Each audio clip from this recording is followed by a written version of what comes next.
काढल बा मुन्ना काढल अपन रम्मा काढल बा मुन्ना होली है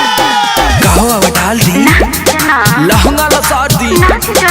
इन्हें उन्हें भागा तारू कोरा में पकड़ ले होलिया में साली भाई के रगड़ दे।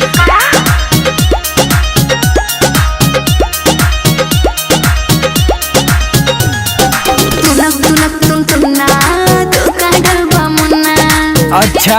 हाँ हो सटा तब न बताई तुनक तुनक तुम तुन्ना तो काढल बा मुन्ना सुन भौजी की बहन मार ले वन दिलान ना तो होली में चिल्लाइबो मायम्मा जब डालब अपन रम्मा अरे मायम्मा जब डली है अपन रम्मा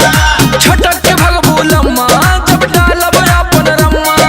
तुनक तुनक तुम तुन्ना जा तो काढल बा मुन्ना आवा बता देई अरे जा हटा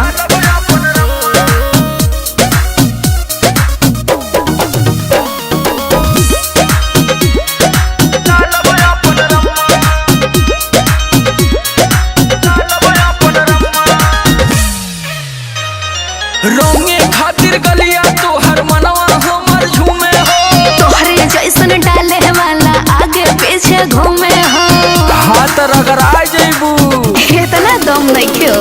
रोंगे खातिर गलिया तो हर मनवा हमर झूमे हो तोहरे जैसन डाले वाला आगे पीछे घूमे हो सुन भौजी की बहन ले ले तोहफा में चैन ना तो होली में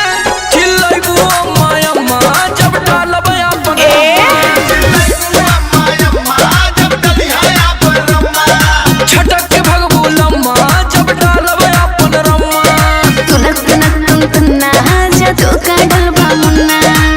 डालब की चिंगूर जइबू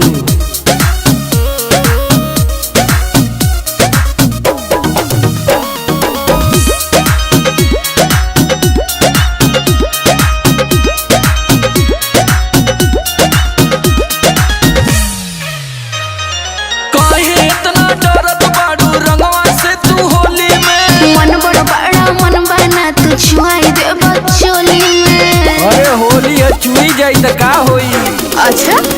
काहे इतना डरत बाड़ू रंगवा से तू होली में मन बड़ा बड़ा मन बना तू छुआई दे बचोली सुन में भौजी की बहन तू बना लेना फैन ना तो होली में